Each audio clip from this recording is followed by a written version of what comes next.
de mucha presentación, ¿no? Sus repositorios han estado en mi ordenador desde que tengo memoria y ha desarrollado un software que hemos utilizado todos en nuestras distribuciones, sobre todo muy ligado a Ubuntu, normalmente. Tiene uno de los blogs más seguidos y más visitados de Ubuntu que hay, y nos va a hablar de Raspberry Pi, que es otra máquina que está ahora muy en boga y que yo creo que va a ser muy interesante y que tiene una máquina que tiene mucho futuro, porque tiene muchísimas aplicaciones. Así que como nosotros os dejo con Lorenzo Carbonell, conocido como La Tarea.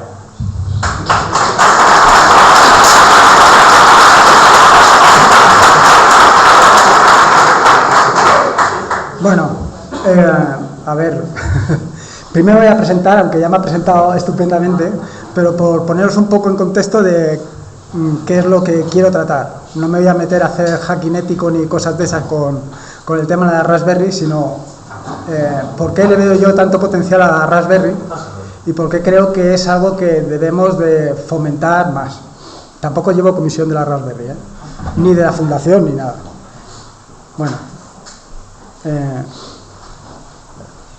Bueno, como ha dicho, yo estoy detrás de este proyecto que nació inicialmente como un blog y poco a poco pues ha ido traspasando lo que es un blog.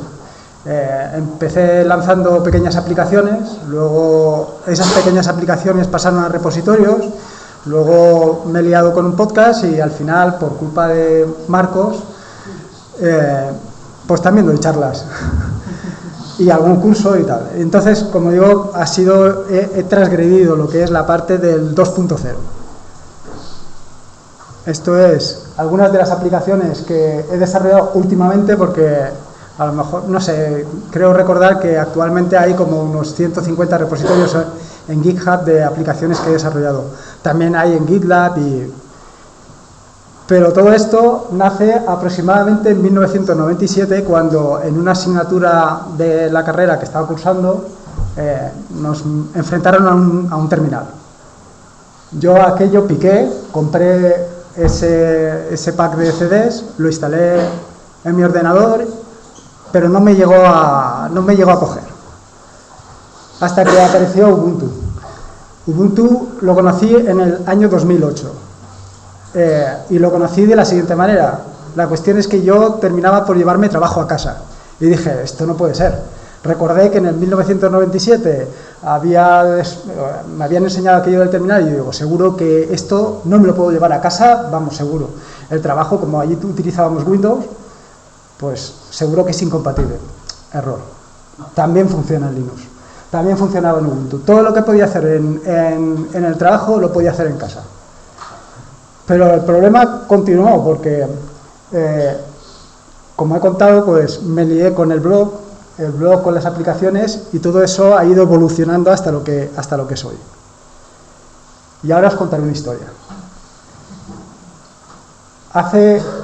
Hubo un tiempo, que es al principio de la historia primera que os he contado, que todo el mundo, o en el mundo, se utilizaba o había un solo dominante. Un dominante que dominaba lo que es todos los ordenadores personales. Un dominante que seguro que conocéis. Y ahora voy a romper una lanza en favor de ese, porque tampoco es cuestión de que lo machaquemos continuamente. Y esa lanza es la siguiente. Antes habéis comentado que Steve Ballmer en 2011 dijo aquello de que Linux era el cáncer de tal, y en fin, esas palabras que dijo. El año siguiente, en el 2012, en la revista Forbes, dijeron de Steve Ballmer que fue el peor empresario de ese año. En el 2011, Microsoft fue el mayor contribuidor al kernel de Linux. El mismo año que dijo exactamente esas palabras. O sea, y actualmente Microsoft está dando un cambio que yo creo que debemos de tener en cuenta, en algunas cosas, por lo menos. Bueno, en esa época apareció, bueno, en esa época no, un poquito, sí, en el 2008 aparece Android. Y ahí he marcado algunas casillas, algunos años, para que tengáis un poquito de perspectiva, pero es en 2008 cuando yo entré con Ubuntu. Y yo pensé, cuando llegó Android y empezó Android a difundirse a lo largo vaya, que todo el mundo tenemos un teléfono actualmente, yo dije, esto va a ser la revolución. Linux va a llegar a todo el mundo va a tener Linux. En aquel momento vi verdaderamente una luz de esperanza. Yo verdaderamente pensé que aquello iba a ser la revolución. Y aunque he encontrado aplicaciones en Android, como puede ser Termux, que te permiten simular la terminal y estar allí jugando, la realidad es que no. Aquello era una lucha de titanes, entre dos titanes, Microsoft y Android. Y ya sabemos quién ha ganado. Lo tenemos claro todos. Ha sido Android. Android se ha comido el mercado de los ordenadores personales. Porque al final, esto es un ordenador personal. Y entonces, mi esperanza, la Raspberry. Ese ordenador tan chiquitín, que al final es un ordenador, ha acercado, desde mi punto de vista, más gente al mundo del software libre y al mundo de Linux del que lo ha acercado a Android. Sin lugar a dudas. Esto es un poco la evolución de la Raspberry en el tiempo. Nace, la primera versión es el 2012, pero yo creo que realmente es en el 2015 cuando sale la Raspberry Pi 2 y el 2016 cuando tiene explota realmente. En este tiempo se han vendido más de 20 millones de chismes de estos, más de 20 millones de ordenadores. Dicen que es el mayor fabricante de ordenadores el mayor fabricante no, el que más ordenadores de esa marca ha vendido. Y estos son los años en los que 2012, correspondiéndose con Android. Android en aquella época todavía no era lo que es ahora. Todavía no tenía el mercado. Y ahora me toca preguntaros a vosotros. ¿Quién de aquí tiene una Raspberry Pi? Joder, macho, soy la mayoría, así no os voy a convencer. ¿Quién tiene más de 3? ¿Quién tiene más de 6?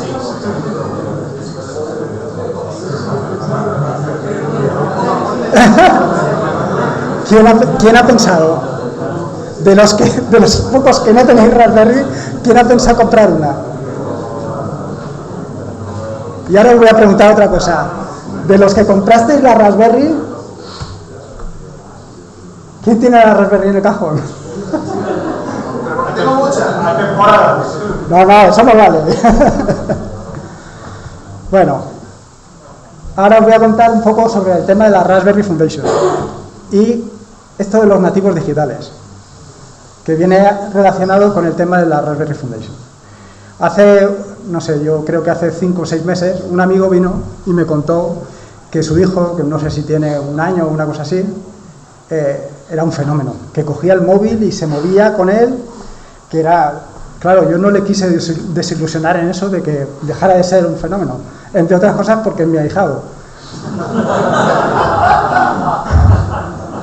Y, claro, le dije,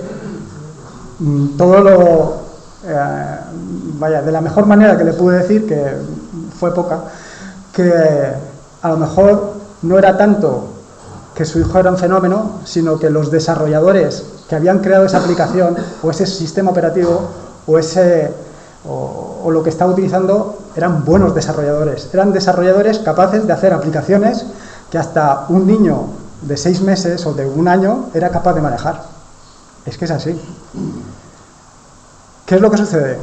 Pues lo que sucede y el nacimiento de la Raspberry Foundation, que nace en el 2006, es precisamente porque en esa época se detecta que hay una falta de gente con ganas de aprender o gente interesada en las ciencias de la computación, en la informática, vaya. Es un problema. Claro, tú dices, bueno, pero los nativos digitales, sí, pero los nativos digitales tienen esa aplicación y cuando no la tengan, cuando alguien tenga que desarrollar esa aplicación que ellos manejan con tanta facilidad, ¿quién la va a desarrollar? Y en ese momento es cuando crean o empiezan a pensar en lo que es la Raspberry. Si veis al final, pues la Raspberry Foundation es una asociación sin ánimo de lucro y que intenta precisamente corregir esa deficiencia, corregir el problema de que hay poca gente realmente interesada o que había poca gente interesada en esto. En el 2016 todo esto surge en el Reino Unido. En 2016 en Reino Unido un 20% de los hogares no cuenta con un ordenador. Claro, esto puede parecer cuando otros países prácticamente no tienen ordenadores en casa, pero pensarlo ahora, justo como has dicho tú anteriormente, la gente o en casa cada vez, en vez de haber más ordenadores, hay menos ordenadores. Los ordenadores están desapareciendo de casa, desapareciendo por esto. ¿Y cómo empiezas a formar a gente? ¿Cómo empiezas a enseñar a gente a desarrollar, a programar, a hacer aplicaciones? Pues la tienes que atraer de alguna manera. Y la Raspberry es para los jóvenes y para nosotros, pues es una fuente de posibilidades. Primero porque te da las herramientas para convertir algo que has pensado, alguna idea que tienes, en algo real, de una manera muy sencilla.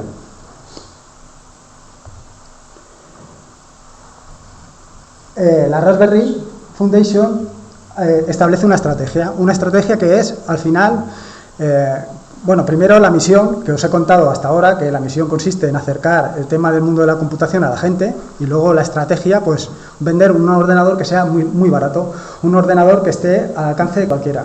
Tan al alcance de cualquiera que yo creo que lo hemos comprado más adultos que jóvenes, para jugar nosotros en vez de ellos. Y lo que os he dicho anteriormente, ¿qué números tiene esto? La Raspberry Foundation no solamente es la aplicación, no solamente es la placa, hay mucho más detrás de ello. Venden, o vendieron, hasta ahora 22 millones de chismes de estos. No solamente está el ordenador, sino también están los clubs de programación que han creado hasta el momento, que son 14.000. Es que los números son impresionantes. Y eso simplemente con una placa de chicha y nabo, una placa de 30 euros. Bueno, que luego no son 30 euros porque empiezas a comprar cositas y la cosa se dispara, pero bueno. Y luego, como ha dicho él, en vez de una te compras dos, luego tres, luego montas un clúster. Y al final, pues, o sea, lo que hay detrás es algo importante y algo que hay que fomentar, vamos, o por lo menos así lo veo yo. Sobre la Raspberry poco os voy a contar, sobre todo teniendo en cuenta que todos tenéis una. Y sobre las placas, pues bueno, hasta la 4B que ha salido hace poco con ese problema del calentamiento global, pues vaya. ¿Qué se puede hacer? O sea, ahora que no os he convencido para nada de que os compréis una Raspberry porque ya la tenéis todos, ¿qué se puede hacer con una Raspberry?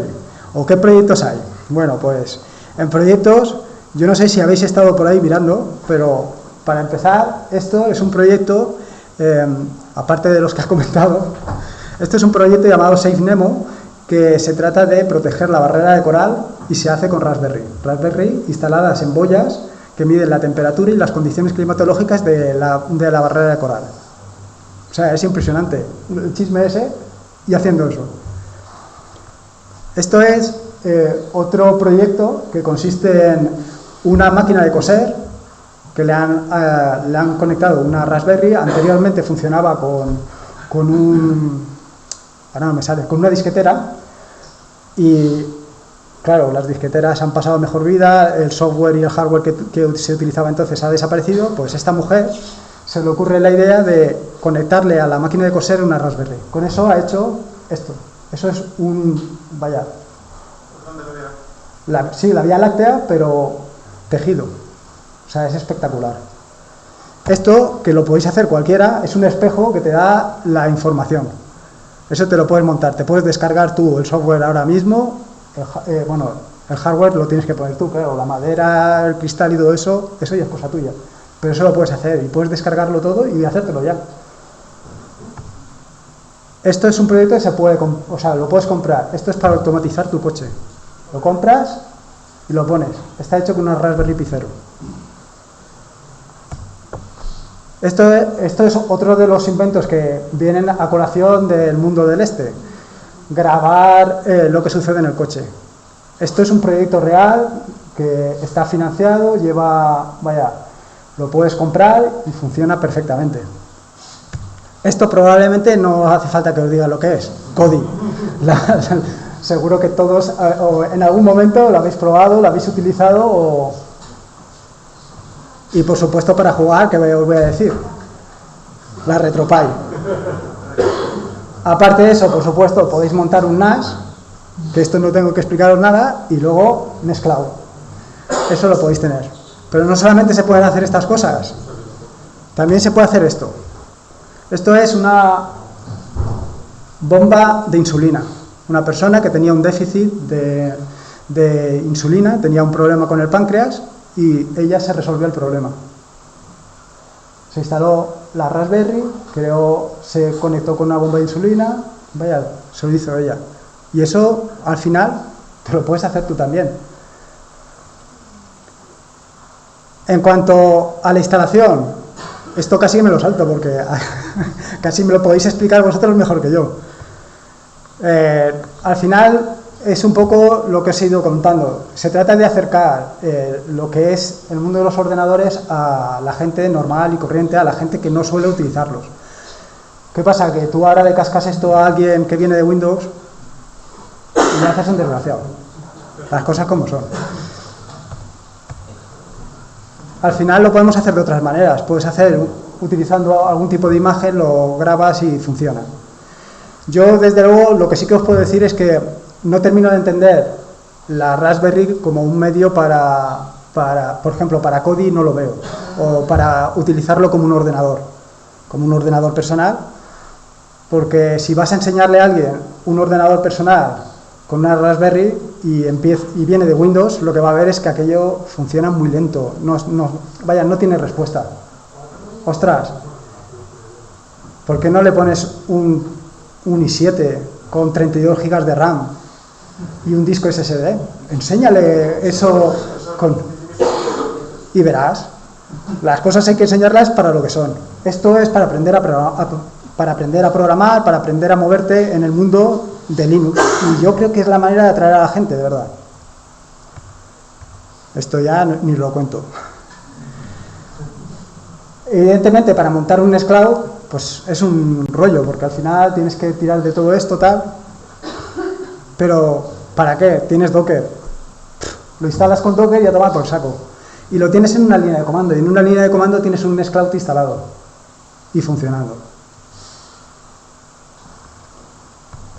Y ahora otra vez la misma encuesta de antes. ¿Quién ha pensado en comprar una Raspberry?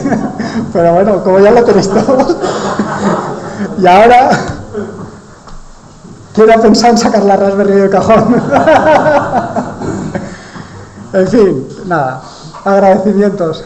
Muchas gracias por darme la oportunidad de participar y esto es espectacular.